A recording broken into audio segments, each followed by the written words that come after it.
The ratification of Convention 26 of the International Labour Organization in 1961 gave a statutory effect by the signing into law the national minimum wage by Nigeria in 1981. This signaled the adoption of a global standard which remained on the exclusive list of the nation's constitution. Solidarity forever. Recently, however, members of the Nigerian Labour Congress and the Trade Union Congress marched to the National Assembly in Abuja, while their counterparts in some state capitals across the country protested against an impending removal of minimum wage from the exclusive list to the concurrent list. This was in reaction to a bill that passed second reading at the House of Representatives in February, which seeks to remove minimum wage matters from the exclusive legislative list to the concurrent legislative list. Should the bill become law, the federal government will not have exclusive jurisdiction to determine a national minimum wage, and states will now have the power to determine their own minimum wage.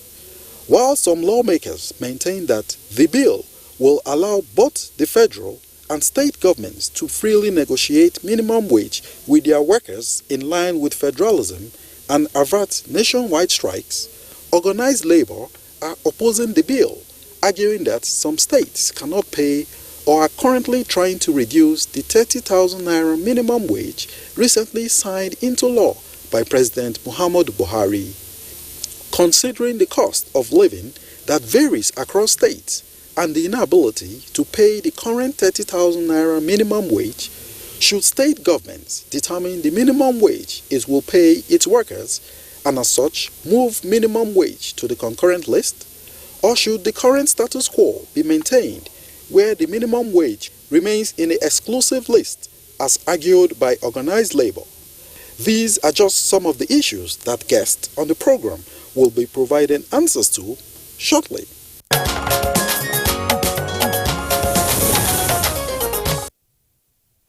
You're watching Good Morning Nigeria. We're reaching you live from our studios here in Abuja, and that is the Nigerian Intelligence Authority studios. Joining us to discuss our topic this morning, which is minimum wage, concurrent to exclusive list. Guests we have, and of course we have our guest right in the studio right here, Ismail Bello, the Acting General Secretary, Nigerian Labour Congress. Many thanks for joining us, Ismail. It's my pleasure. You're welcome. Good morning. And we also have a regular, public affairs analyst, and of course, a person we always want to call our own, that is Jide Ojo. He's likewise with us for the conversation. You're welcome, Jide.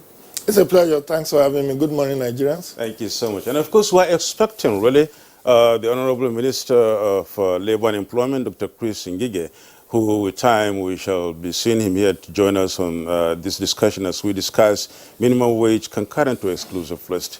Gentlemen, welcome to Good Morning Nigeria. Yes, and it's indeed interesting to have you join us this morning for this particular edition of the program. Well, let's begin with Ismail Bello.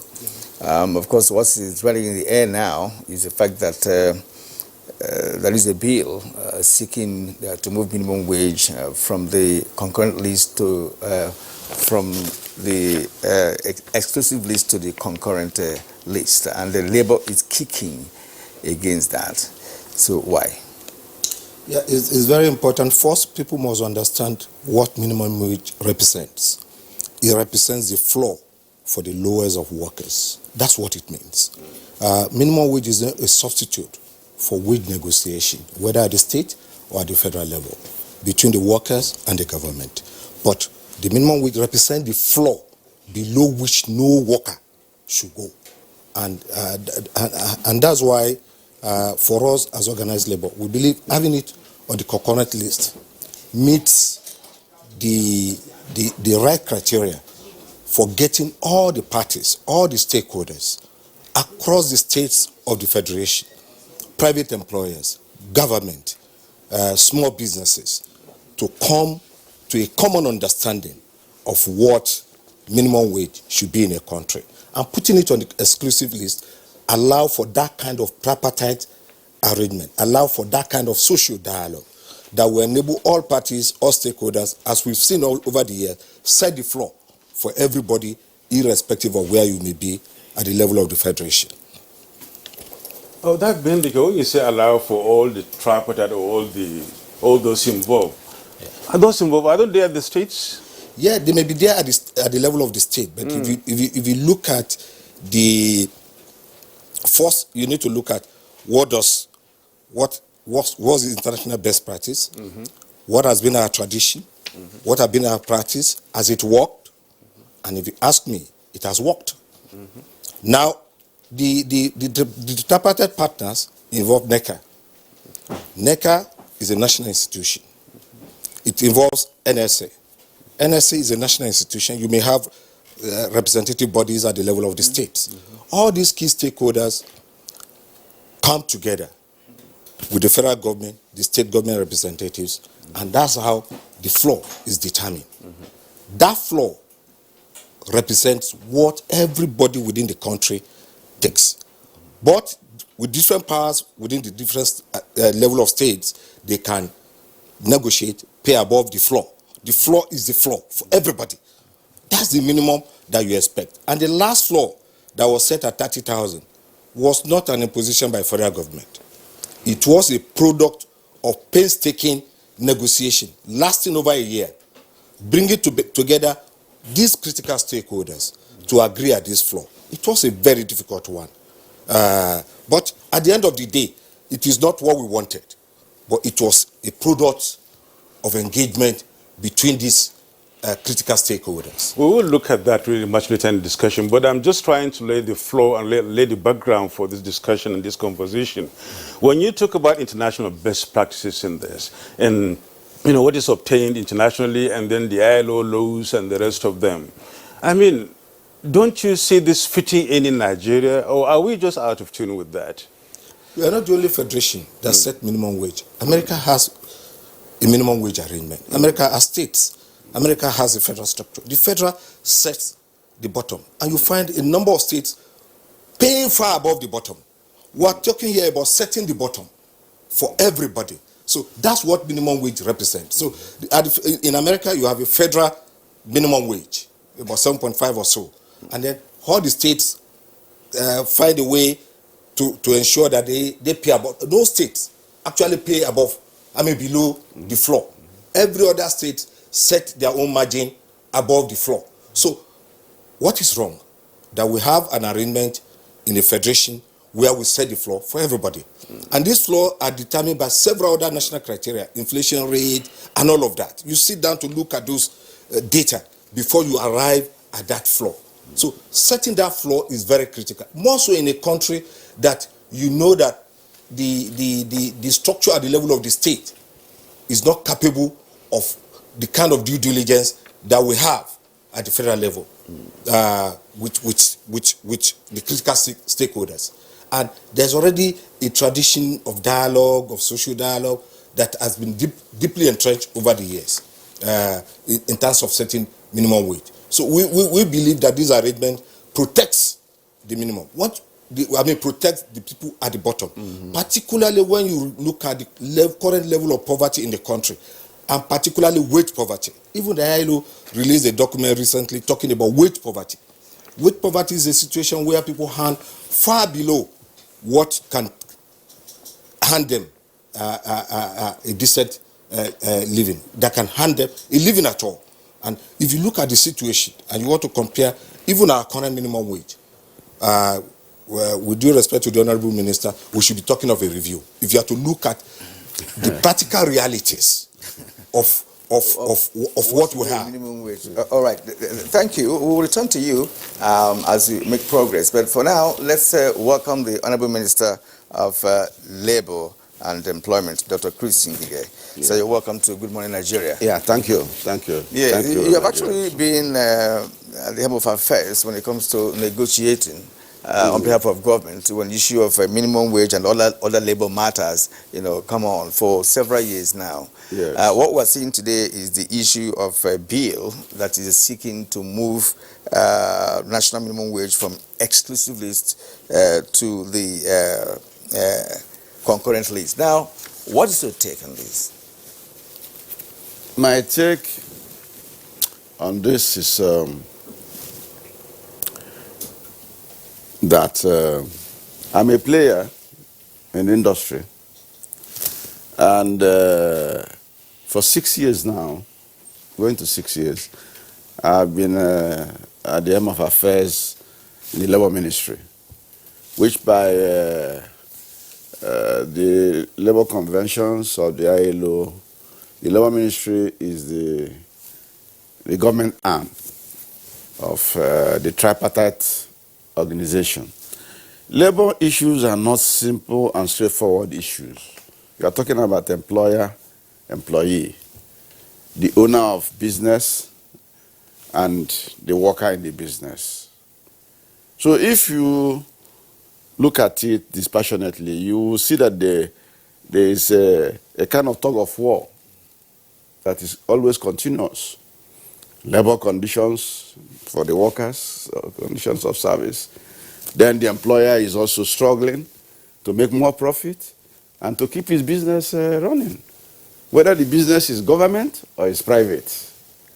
So you start from that premise and then know that the oldest ministry in Nigeria is the Ministry of Labor. Everything you're talking about in Nigeria, whether it's education, health, construction, banking and currency, and the people who man them, you're talking about the labor. You're talking about labor so that the country, the economy can be on track. So for me, I've played part of the governors. I've been on their side. I've played the role of senators, lawmakers. I've been there. I'm now playing the role of national government. When I was a governor, I was a sovereign of a sub-national government, which we call states here. So I talk from a very advantageous position. Yeah. Yes, very privileged. The idea or the hula baloo, the crisis, or it's not crisis anymore for me anyway, there's ongoing about that bill. I'm preparing my memo to the National Assembly Committee on a constitutional review, House and the Senate. They have, because we have a bicameral legislature, they have two constitutional review committees. They don't have a joint. In the former times, they used to be joint until the issue of co-chairman and no co-chairman split the National Assembly into two. But for me, I don't think that bill is well thought out. And it is not a normal bill. It's a bill that's a private member's bill. You have two types of bill. You have a private member's bill. You have an executive bill. For such an issue in the exclusive legislative list to be touched, it should be an executive bill, not a private member's bill. That's number one. Number two, it is a very fundamental issue that is being talked about being amended. The Nigerian Constitution is fashioned as a model of the American Constitution because we are practicing a presidential system. So in the second schedule of the Constitution, Part 1, you have all these things that make for a federation to thrive, and they are compartmentalized in that exclusive legislative list. Part 1. Part 2 of that schedule is the concurrent, what the states can do together with the federal. If you go to item 34, that is where this issue arose from. Labor issues. Labor issues all over the world are usually on the exclusive list.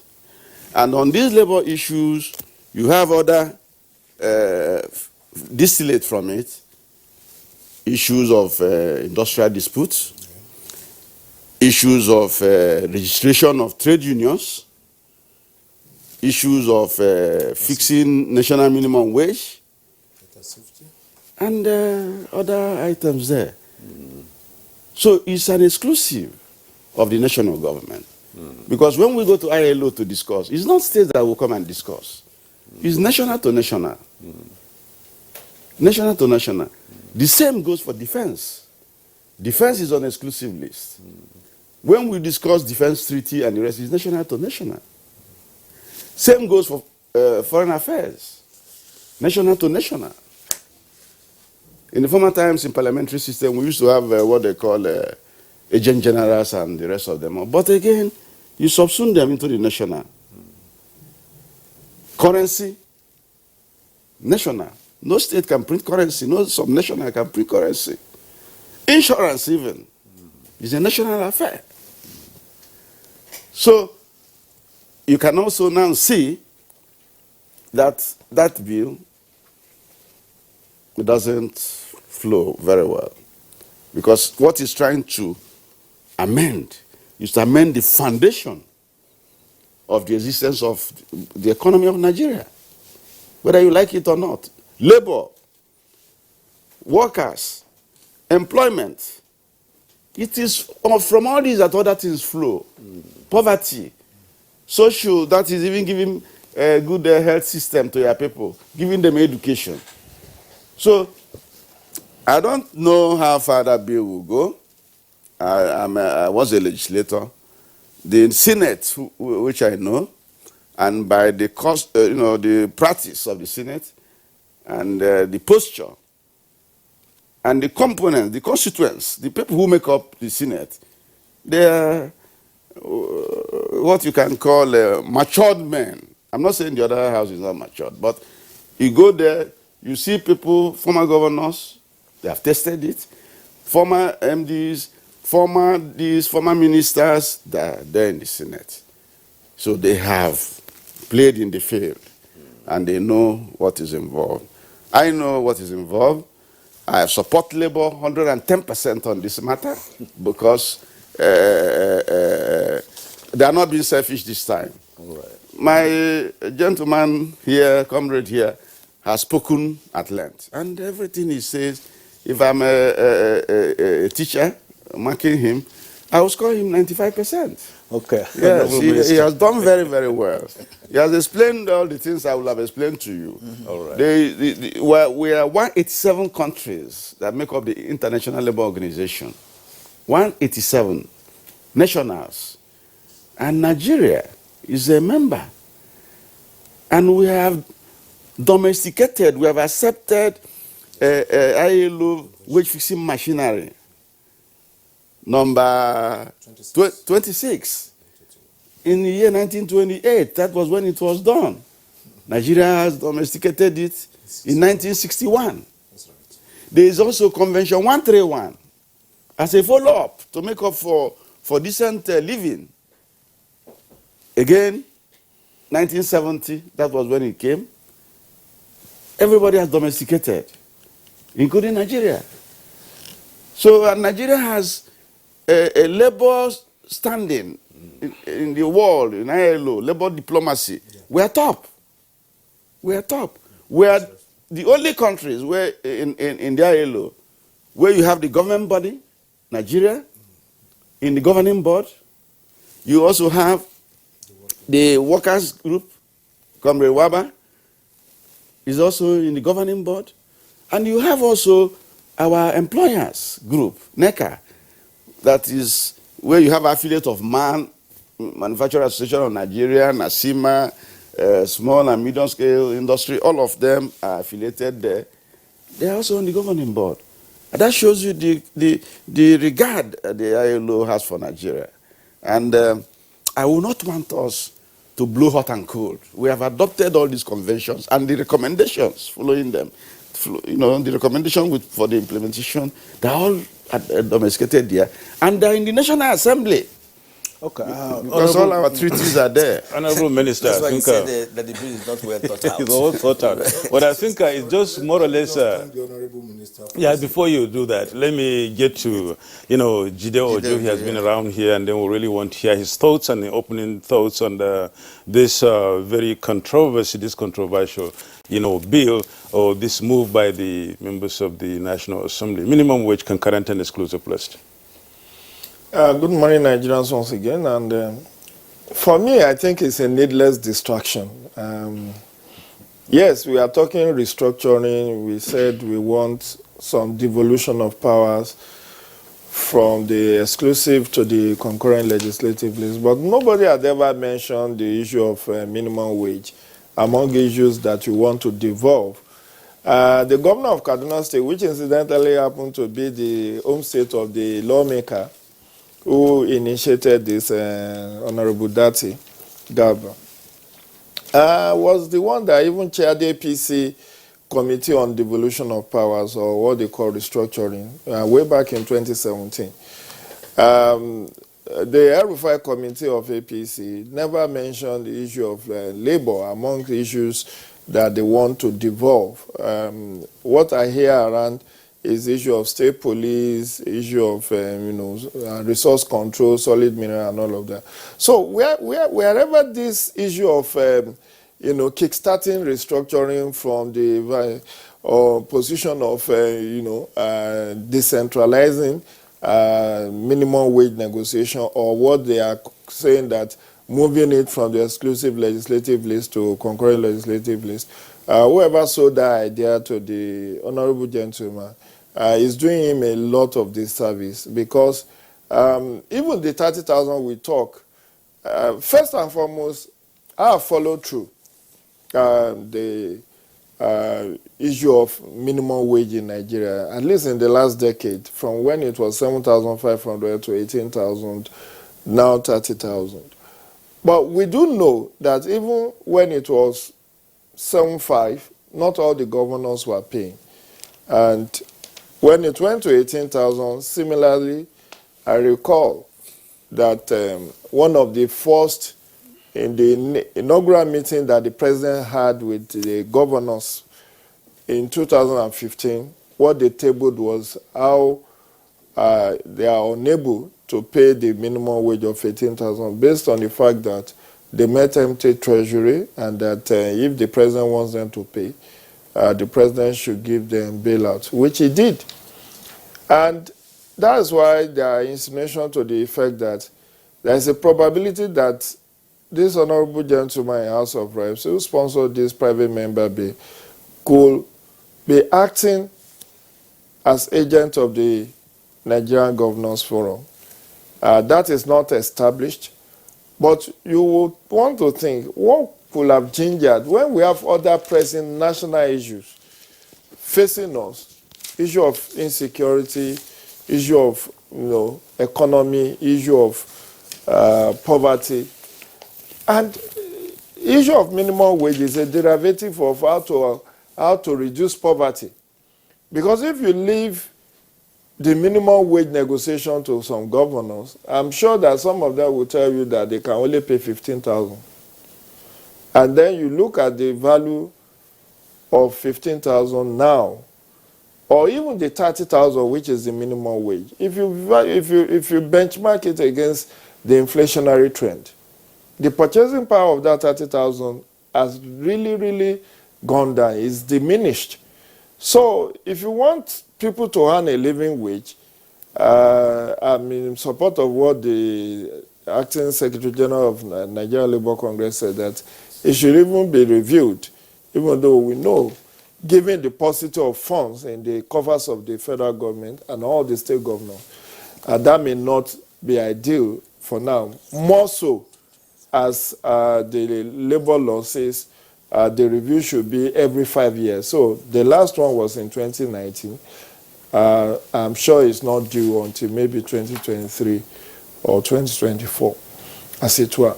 But my own take is that possibly somebody is trying to fly a kite or distract us, because as we soldier on as a country.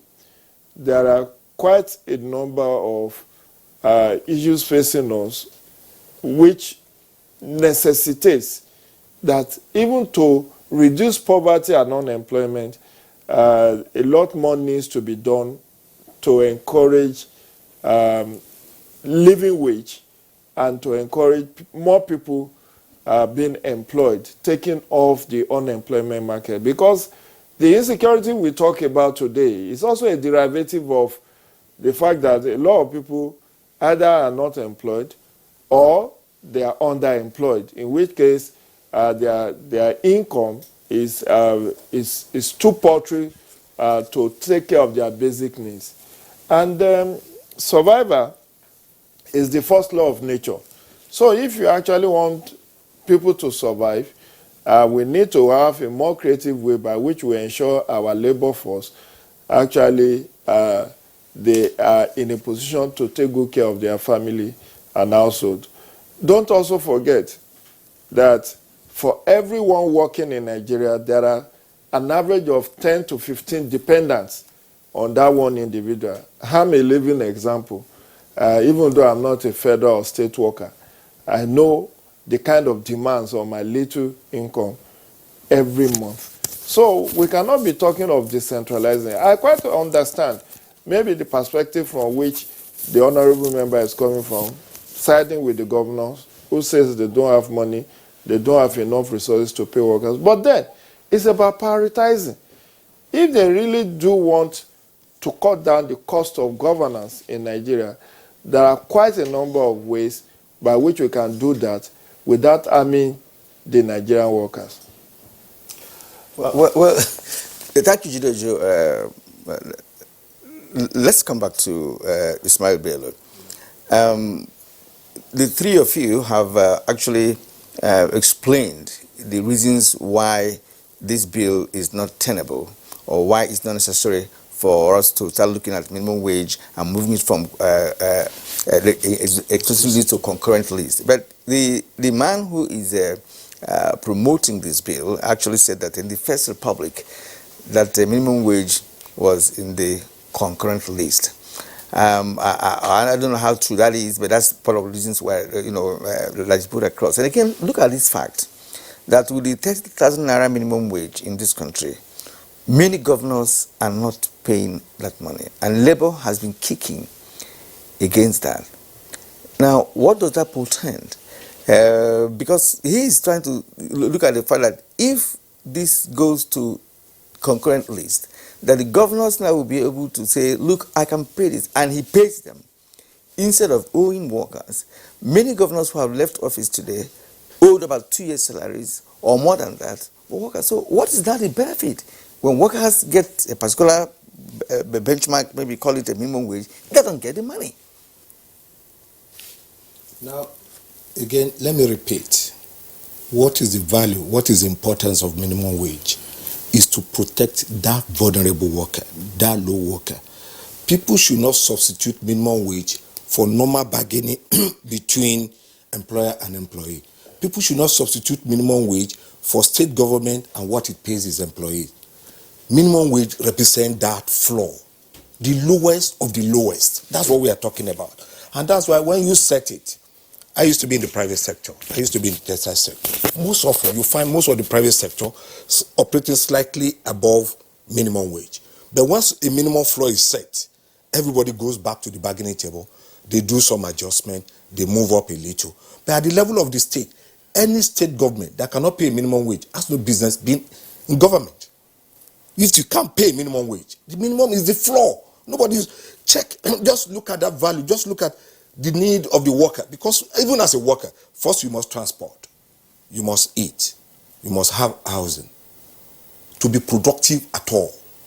If you don't have the means to get to work, you don't have the means to eat food. Let's even forget education of children and other basic needs. Even your own basic need as a human being, as a worker, that's what minimum wage tries to target. And that's why it's a painstaking effort. It takes a lot of effort to arrive at a minimum wage everywhere. And that's why it's important to have the input of all, which the Honorable Minister has done quite well. It's not always easy. bringing partners together, getting them to agree. And I wanted to commend him for his progressive stand on this matter, because he knows that if you decentralize minimum wage, you will decentralize trouble. You will decentralize a lot of, there will be a lot of issues, there will be a lot of challenges around it. But once you have it and you say, no, this is the floor, you go back out there, look at your pulse, see how you can improve the conditions and the life of your people. A very perfect arrangement. Recall that the first minimum wage was in 1981. Labour had to fight before the Shagari government entered into negotiation. 81, sir. Entered into negotiation, and we arrived at 120, which was quite a lot of money. It was about $150. As at 1981. So if you really look at it, I was a civil servant then. yeah, over the years, we've gotten devalued as workers. We are just struggling to get ourselves back to that normal, say that at least let's have a floor, and we take from that floor and adjust and ensure that the worker gets what is reasonable, what is fair, what can at least earn him a decent. We are not talking of a living wage, mind you. We are just talking of something that will give the worker the means to live, the means to eat, the means to get to work, the means to be productive. And as a nation, if we are not productive, we can't overcome poverty. Yeah. We cannot. So, and who creates this wealth that we are talking about? Who creates the national wealth? The worker. So, the worker needs to earn a decent wage. We are not there yet. We are struggling. The Honorable Minister knows that we are not there.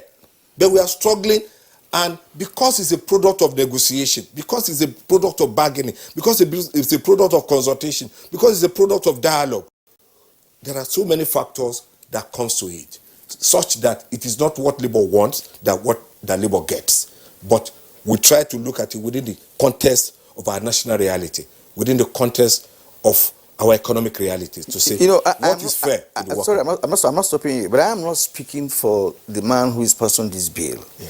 But when a minimum wage is reached, and this minimum wage is not being paid by states. Okay. Yeah, so, but I want to understand, where he's going is that if states are not paying this money, then the worker you're talking about is not benefiting from the minimum wage. Okay. That is the point. Kieran, let me, because I can see you have focused on the worker in the civil service. Exactly. That's where your barrel, that's where it is mirrored to. The minimum wage we are talking about is for that worker that is on grade level 1, step 1. Level 1, step 1. The most vulnerable of the workers in the public service. In the industries and private sector, it is the man with the lowest entry point, the man with the lowest wage, the starting point of payment in a factory. Maybe he's a gate man, Cleaner. maybe he's a cleaner, maybe he's in a hospital, a mortuary attendant, or a porter that carries patients in a private hospital or in a government hospital. So, grade level 1, step 1, when you fix it and say this is the minimum, this is the floor, like he's telling you, this is where we start, benchmark, the lowest of the lowest, the man who is the most lowly paid here is this. Consequently, you will do what is called some adjustments. Because there's a man on level 1, grade level 1, step 2, step 3, 4 till you get to maybe 10, step 10. Then you move on to grade level 2, 3, 4, 5, 6 till you get to 17 in the federal service, which is the director. You must do what is called some consequential movement. Because when you fix that one, step 1, you have impinged. For example, in the 2019, when we fixed 30,000, By the way, this 30,000 encompasses everything. It encompasses your monthly emolument, your transport, your housing. You're not talking about basic now. Everything. Basic, as the Yoruba man would say, everything. Everything. All right. So this is it. So it's better you get it, because when you get it now, you understand the logic of the labor unions. The employers are not talking because they also know that what is being discussed is a no issue, because they want productivity in their place. So once you fix GL1 step 1, you go and consequentially adjust the others. Because for example, like I said, when we discussed this one, we moved from 18,000 to 30,000. After over a year And discussion. don't worry whether it's 10 years, don't worry. I was the deputy chair or co-chair of that committee with Madam Ama Pepo, former head of service and former minister, chairing.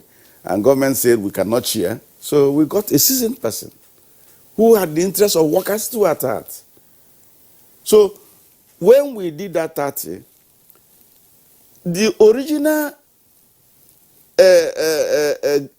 financial implication of 30 was on grade level 4. Grade level 4, step 6 or so. So it means we have taken the man at the lowest rung to the ending of the man on grade level 4, step 6. So you can't leave that man on that same level anymore. So we did what is called consequential adjustment. The 18,000 to 30,000 represented about 66%. So in our consequential adjustment in federal, we negotiated it with what we call the negotiating councils of labor. Yeah. They have council 1, council 2, and 3, which are unions. The unions are put into different councils. So we negotiated it. Again, I chaired the government side with the head of service of the federation to arrive at what the consequential adjustments will be for all the salary structure in the federal civil service. You know, we have now con-hairs, con-rise, con-tis, everything is con. So we have to adjust all of them. And it was by negotiation. And that was what we called a collective bargaining negotiation for consequential adjustment. Because you must consequentially move people up in their earning. So that the man on grade level 1, step 1, that is now earning the salary or the emolument of the man in grade level 4, step 6, does not now see himself as equivalent to the man on that level. Because there is gradation. That's why you have grade levels. So if you understand it that way, the problem is that state governments have what they call public service departments, establishment departments. And those areas are areas that the state government need to beef up.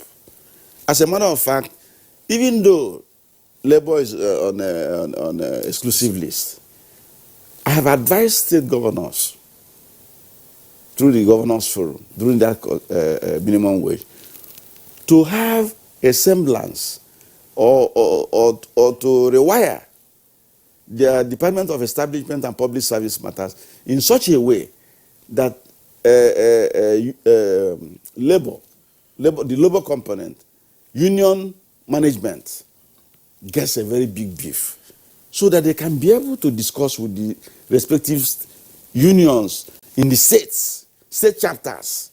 Because when you now go to state, the Labour Congress, Nigerian Labour Congress, and the Trade Union Congress will devolve their powers to their people in the states to go and negotiate with their government. And that was what is done. So it was failure at that level that is manifesting in some state government not being able to pay the consequential adjustment. For example, like I said again, in our own gradation, in the gradings, there are grade levels where our consequential adjustment was only about 18% of original earning. There was a place like in the civil service where it came to about 21% for grade level 6 to 10, 10 to 15. We banded it, we put them in bands so that we can be able to pay. We computed the total payment and then knew what the federal government had budgeted for consequential adjustment. We were doing that within that budget. So in the States, they have a kind of, I think there's a mix-up. There's a mix-up. Even though we told salaries and wages, we offered salaries and wages to go and advise them and help them in computing the consequential adjustment. I do not believe that moving to say you put it on concurrent list is the answer for minimum wage. Okay. What they are mistaking for minimum wage is that discussion. It is that consequential adjustment as a result of minimum wage. Okay. We should not confuse it. There are two different issues. There should be no reason for any state government not to be able to pay 30,000 minimum wage floor. The state government must also not confuse minimum wage with what they pay their own workers. Yes. Yes. There are private sector employers in every state, and everybody in Nigeria, everybody, I repeat, strive to pay this 30,000 minimum wage. So it's very important that every employer subscribe to it. Bear in mind, for us, where there's a union, we fight to ensure implementation. Where there is no union, the law binds on that employer. Yes. Even where the worker doesn't have any protection, the law protects that worker. 2019 minimum wage. So that's the idea. People should understand it. Where there's no union at all, if the worker gather and say, look, this enterprise is not paying this minimum wage, the law protects them. And that's the idea. They can go to industrial court. Exactly. To protect the weakest of the weakest. So that's why we shouldn't reduce it to what does the state government pay his employee. No. Okay. What does this pay his employee? And like the Honorable Minister says, once we set that bottom, get back to work, discuss, and there has been all kind of discussions at the level of the state. Some have agreed to consequential adjustment, Honorable Minister. Yes, but is the will to implement, and they need to prioritize the spending in the states to ensure that they focus on the workers and on the productive enterprise. Truly, so that we don't, get off track of this, discussion. We're talking about minimum wage, concurrent and, exclusive list. Honorable Minister, good to know that you are a governor, you were a senator, and now a minister. You've been part of all these discussions. I see that area, and that's a good ground for you to really face it now in whatever way it comes. Yes. And you are also an APC stalwart. Yes. The Garba Mohammed Detti, or the Garba Detti Mohammed, the sponsor of this bill, is insinuating that the El-Rufai, committee of the APC, talking about restructuring, has this issue of taking the minimum wage off the, the exclusive list to the concurrent list. I mean, what would you say about this insinuation or this feeling is? Because this came out in some interviews he granted, some media organizations. Well, I don't know, but what I know is that it's not everything that is in that committee recommendation that our party will execute. It's not. It's not cast in stone. If they recommend something that is not implementable by our party, we won't implement it. That is the truth of the matter. That's number one. Number two, the man who proposed the bill has exercised his right as a legislator. He's doing his work. It's part of the work he's sent there to do by his constituents. But, like I said, this bill you are putting, is it well thought out? And I don't know. I don't also agree with him that in the former regional government that it resides with the because we had a national parliament then, and if you remember, we practiced a parliamentary system. the states, regions also have their parliaments. And their parliaments at that time were strong enough. The states ran the economy too. They were only contributing to the center. If you like, you call it royalty or whatever. But that was the setting. But once National Parliament in Lagos brings out a law, that law is an exclusive list law. And in every federation, in any governance structure, whether it's parliamentary system or presidential, once a national law is in conflict with a subnational law, the national law supervenes. So even if you move, as some people are saying, you put it on concurrent list with the states and the national government, federal government. If the National Assembly puts up a minimum wage act and the state assembly puts up their own minimum wage, that of the national supervenes. It will strike that of the state down. That's why I say that I don't see the bill flying and flying very far. So these are the things that needs to be known. Okay. I also think we don't have to dissipate energy on this. And I also want Labour to also know that the government of Muhammadu Buhari will feel for them. That is why we are putting in a lot of palliatives in place now. We are even giving cash to people. Right now, as we are negotiating, we are doing conditional cash transfer for the labor unions, for workers, both in the public and private sector. Ministry of Humanitarian Affairs handling it. About 80,000 people who want to be given top-up cash every month. And it is part of the 1 million that is being expanded for rural poor. Workers can be poor. I was a worker. I was a civil servant. And I left the service on grade level 16. So if you add that experience again to the one I have, you can see that I was a wage earner. And this president also was a wage earner. Make no mistake about it. From second lieutenant to major general, he was earning wages and also a farmer to complement his earnings. All right, thank you. So workers should also farm. Yes. A comrade. Jideojo, this bill has passed a second reading at the House of Representatives. Do you see the bill flying? It's gone more than halfway. Do you see it flying? I can't see it fly. I don't see it fly, and I know it will not fly. For the simple reason that the motive was not genuine. You can see the groundswell of opinion against this bill. Like the Honorable Minister has said, this is not something you do as a private member bill. And that's why I agree with Honorable Minister that we should not even be dissipating energy on this. Because being a constitutional matter, it's not as if every constitutional amendment have to be an executive bill.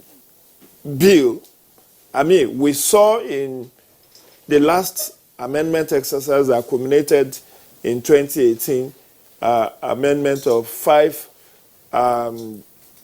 sections of the Constitution, including the Not Too Young to Run. Not Too Young to Run bill was a private member bill. It wasn't an executive bill. And it stayed true because it was part of, we also saw the issue around the legislative and state legislature and state judiciary financial autonomy. But being that this is an issue that cannot be isolated from the 3 tiers of government, I think the National Assembly should have even thrown this bill out at the first reading. Although they want to go the whole log, we are moving to the public hearing. It is at the public hearing they will know the magnitude of the public sentiment, negative public sentiment about this bill. Because, yes, on the surface, you know, the road to hell is paved with good intention. You may say, oh, okay, let's allow the states to determine how much they can pay their workers. But given my own reading of what goes on in the state, I know that the governors will welcome it, decentralization. After all, it has been an alibi with which they have been threatening the federal government. I recall part of the argument in 2015 was that, look, Mr. President, if you want us to pay this minimum wage of 18,000 as at then, 18,000, what you need to do, one or two things, is either you review the what they call the sharing formula of revenue allocation, where the federal is getting 52.8%, and then the subnationals are getting 42% or 42.3%. And that was one of the things they tabled before the president. Alternatively, they threatened then that if the president would not yield to that, then they would downsize, they would reduce the workforce in their states. And at the end of the day, the president agreed to give them bailout. But let's come back to the issue of ability to pay. One, what is the size and the quantum of the number of public servants or civil servants in the state? These are usually less than 10% of the state population. And when you bring in aides in their hundreds, you pay them well above this minimum wage. I'm not sure there is an aide to the governor that had 30,000 naira. So, why don't you reduce waste in your state and ensure that you prioritize the productive workforce who makes the revenue possible? They are talking of improving internally generated revenue. If you don't treat workers well, they will not generate this income for you. If you don't treat them well, make sure that they earn a living wage. And that's the myopic nature of our state governors with due apologies. Some of them are actually anti-labor in their thinking. Because you are dealing with less than 10% of the population, you are claiming that you don't have enough resources to pay. Yet you go ahead and appoint aides in their hundreds, aides that don't have offices, aides that don't have, that don't contribute anything meaningful to the state economy. And the people who are generating this wage, you sideline them and cry that you don't, unless the federal government review the revenue sharing formula. I think we need to be very serious with governance in this country. I said it earlier. Part of the reason why there is sustaining and lingering insecurity in Nigeria is because of high level of unemployment and poverty. You cannot divorce those two from what we are experiencing. And this is the time for us to look at what are the things that we can do to reduce substantially the bloating cost of governance.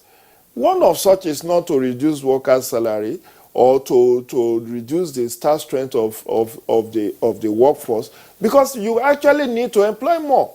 I mean, there are many schools where there are not enough teachers that many state governors need to even employ more teachers. I have been a PTA teacher years back in Oyo State, where Parent Teachers Association have to come in to complement the staff of schools. And that situation is still sustaining in many states where enough teachers are not being recruited to be able to give our children quality education. So what I'm saying invariably is that the argument about pursuing this line of thought that until when we remove the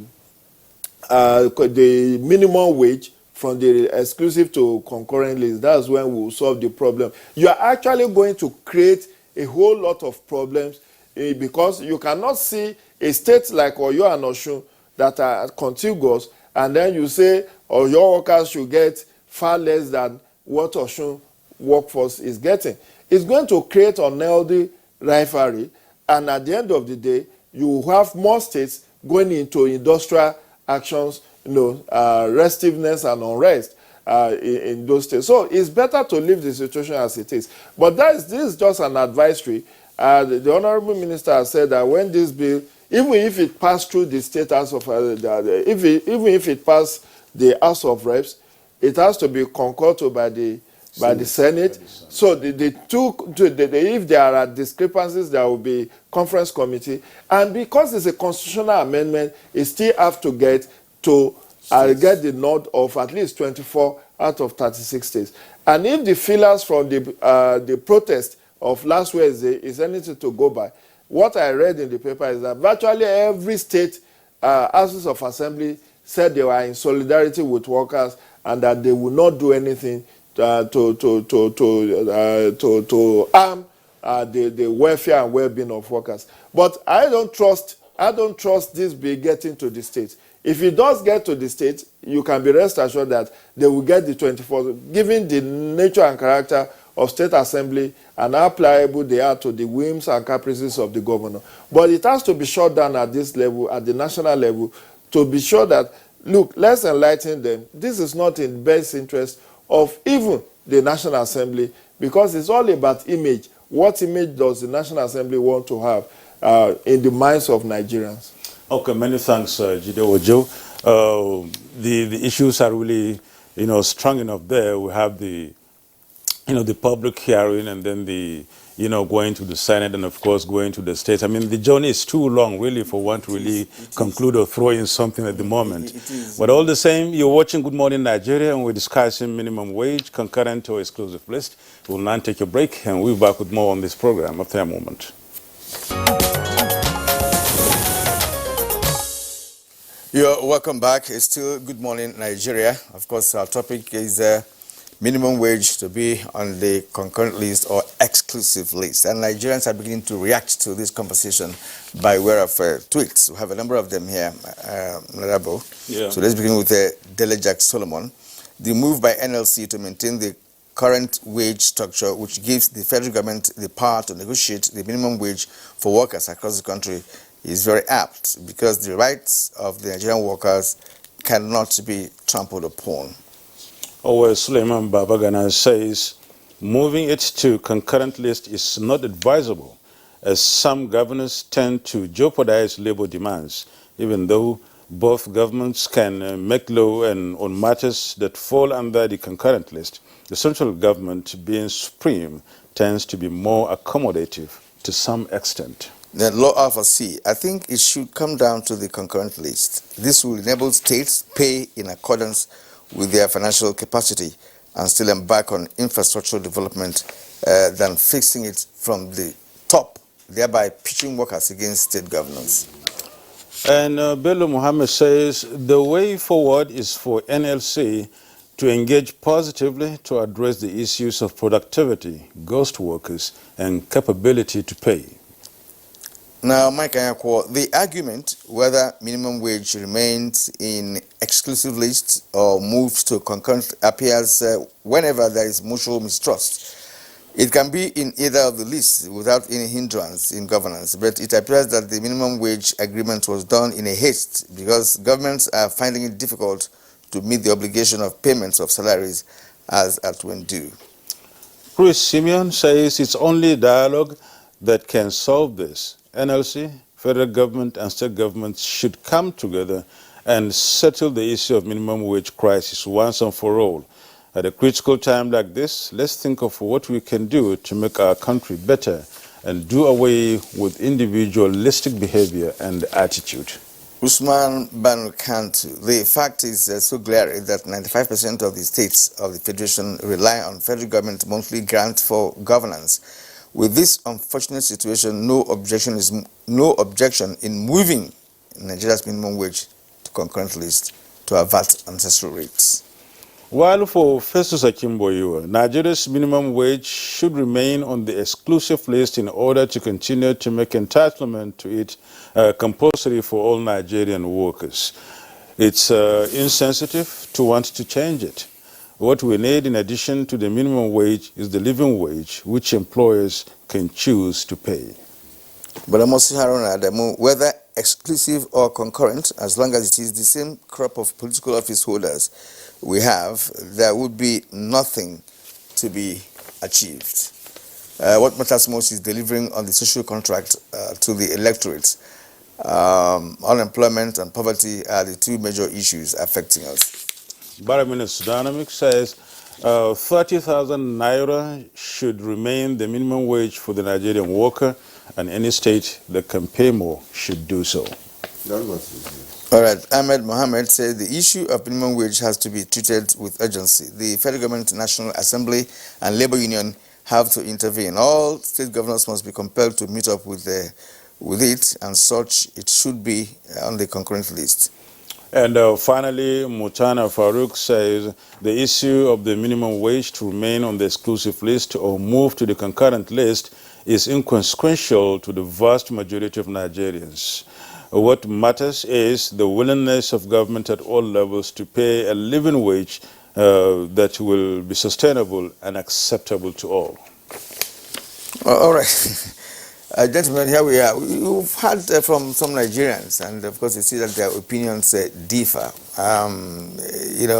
Some say it should remain, and some say, look, it could move to concurrent list. Opinions will differ depending on the knowledge available to Nigerians, and that's why this kind of your public enlightenment program is very important. People need to understand what minimum wage means, what rules guide it at national and international levels, what role should each of the partners play in a country setting. And we've been discussing this, and I'm sure Nigerians are following, because we need knowledge to be able to engage some of these processes. They need to know that which setting play a very critical role in a country's development. And if you look at the condition of many of the states, if workers are paid and they are paid adequately, it has a way of stimulating the economy, the local economy. People pay for rents, people buy petty foods, people eat, and all of those. And it catalyzes the economy. So, but when you pay low wages, you also have a way of depressing the economy. And that's why our agitation for minimum wage on the exclusive list is to preserve that the lowest of the lowest worker is protected to some reasonable extent. If you look at our situation, Nigeria at a point was being referred to as the poverty capital of the world. And there's no doubt that there's also wage poverty. And if we move in the direction that some of the state governors want us to move, then wages become more depressed, and if you don't take care, they will be promoting poverty even in their own communities without knowing the danger of such. So I think what we need to overcome wage poverty is to continue on the path that we are in, on the path that aligns with the international convention and best practices, on the path that has worked, at least with some difficulties, but that we've mastered to get all the parties, all the partners, all the social partners to get together to set the framework in the best interest of the country. What we need is also for the governors to begin to prioritize what is important in governance. And to prioritize what is important in governance is to look at working people who generate this wealth and give some attention to them. That they are currently not doing. They are comfortable more with contracts.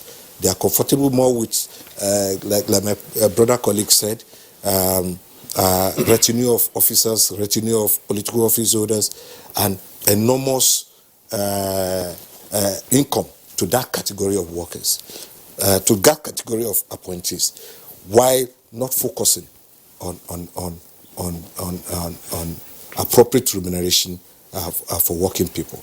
And when we talk of minimum wage, people must bear in mind, I'll repeat, that we are not talking about wages for government workers. We are talking of wages for all workers in all states, whether they are working in restaurants, whether they are working in petty factories, wherever they may be. That is for them. It is not only for state workers. People must not, it's not about state government and labor. It's about labor saying that every worker, whether that worker works for state government, whether that worker works for federal government, whether that worker works for Mr. Biggs, everybody. So it's as long as you're a worker. As far as you're a worker. So the idea is actually really to protect people, to protect people at the bottom. Okay. And like the Honorable Minister said, then the rest, you find the balance of the rest with negotiation, with bargaining. But for those that are too weak at the bottom, somebody must provide that protection. And that's where minimum wage on the exclusive is very critical. Is Labour really afraid of the fact that if this goes to the concurrent list, that it may not be able to protect its members if the states take control of determining we have no doubt about our capability to protect our members across the country. But the danger is that we'll be fighting in every state that wants to submerge the interests of working people. And you can imagine what that will be within the context of even our desire to move our country forward. There's no doubt about it. We'll deregulate labor strike. We'll deregulate constant rift and conflict between the labor and the different tiers of government. So I think it's important as it is to set the floor as it is and allow the states find their level negotiating for other category of workers. Ismail Bello, thank you so much for that elucidation.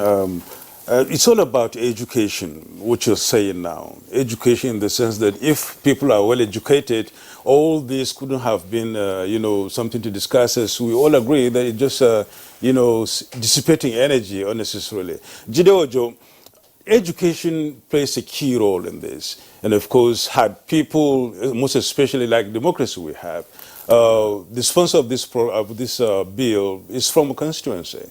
And of course, he's representing his people. Had the people known so much about that, maybe they might have really cautioned him about that. And of course, the labor in that regard, in states too, should know this. And as you postulated, state houses of assembly are also backing this labor move not to take off this very item from the exclusive list to concurrent list. How do you see the relevance of education in this regard in relation to knowing the facts and the figures for people to really act before it gets worse?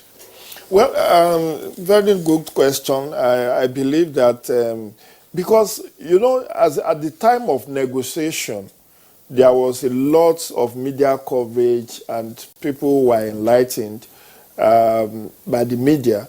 But since it became a law, and mark you, this national minimum wage, the last one in 2019, was the fastest bill passed by the National Assembly. It was passed within a month. House of Reps. It was the Senate that passed after the election. The House of Reps, within the month of the president sending the bill, if my memory serves me right, it was passed within a month.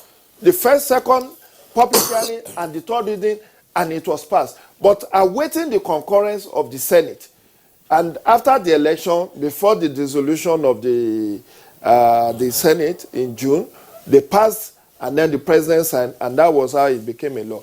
So it's a federal law. But like I said, I think it behoves. It's high time the Nigerian Labour Congress have its own radio and TV station. Believe you me, many people who are weighing in on labor matters are insufficiently knowledgeable about those issues. And that is why people have come to realize, people have come to tag NLC, TUC as irritant, as people who are just trying to cause trouble and unrest in the country. So I would advise that you could start with a community radio, get so that you can use that opportunity to enlighten the public about some of these issues. On a final note, as we close, my own take is this. The part of the enlightenment that needs to come is why this law, this national minimum wage, covers every strata of workers. It also stated that you must employ at least minimum of 5 workers for that law to kick in. So if you have a sales girl, 1 or 2, you cannot say that you pay that person 30,000 minimum wage. I think there is a benchmark of minimum of 5 workers working for you, then you have to be. But the last point I want to make is also to encourage labor that labor needs to monitor, particularly private sector. There is a lot of abuse of this, particularly by some of our, I don't want to mention names, foreign companies operating in Nigeria that are paying their workers, slave wages, even in spite of this national law. Well, that is indeed true, and that was why I raised the issue of the mechanism for monitoring employers who are not in the government sector. Because if you do not monitor, there are some Nigerians who are shortchanged. Right, and Jido said, if you investigate, you find out that very many Nigerians are shortchanged, those who are working, especially for foreign firms in this country. You're very right, and you remember the Honorable Minister corroborated, where there are unions, there's already a monitoring mechanism. Yeah. Where there are no unions, there are no monitoring mechanism. But the beauty of it is that every workman or woman who suffers injustice has a way of crying out, either to human rights community, to labor unions ourselves, yes, to labor to unions my ourselves. ministry. Exactly, sir. Several, particularly the NSA. The NSA is the umbrella body. We are not directly responsible to the worker. But the worker comes to the NSA. I'm handling one currently, as I sit here, of a worker who does not belong to any union, yes, who suffers injury at work. We're on top of it. We've got in some level of compensation. We've got him treated. So you are and those kind of matters. But I agree with him. We need to put our eyes more, particularly on workplaces where unions are not present. And there's some more education to also strengthen what is finally, telling Honorable Minister, most likely in maybe 120 seconds. Yes. The act itself, we liberalize the act. All right. Because if you go to the Constitution, Section 40, belonging to trade union is by choice. So freedom of association. So there are some workers that are not members of trade union. So we went to the Minimum Wage Act. Those workers can petition the Ministry of Labor directly. We even get them latitude to even take their case to National Industrial Court directly. Okay. It's in that act. And my brother Ojo, I think we did not accept that issue of 5 persons. We wanted to give more latitude. We made it 25 persons. 25 in the act. Okay. So I don't want Kirian with his driver, housemaid, his gardener, and this with 5.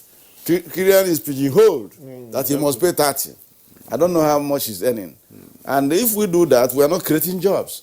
We want to give everyone latitude. If you're not employing up to 25, this law doesn't apply to you. Okay. It doesn't apply to you in the private sector. So you can see that we gave everything a human face. So I do not think, if you move it like I said before, assuming without considering that it is to go to the concurrent list, it means that the federal and the state assemblies can legislate on it. And I have said that when National Assembly legislates and the States Assembly legislates, and whatever they legislate is in conflict with the act of National Assembly, their own act of course, will supervene. Yes. So, on that note, Honorable Minister, I would like to, thank you for sharing your thoughts and your time this morning on this edition of Good Morning Nigeria, a very, very important issue. Dr. Chris Ngige, Minister of Labor and Employment, thank you once again for coming. Thank you. Okay. Ismail Bello, Acting Secretary General of the Nigerian Labour Congress, also many thanks to you. Jide Ojo is also here this morning. Jide, thank you so much. As always, you are a regular on our program. Thank you for coming this morning. All right. And we thank you so very much for being part of this program this morning. I am Yusuf Nadabusuman. Please stay safe and take responsibility. And I'm Kieran Umayo. Have a great day.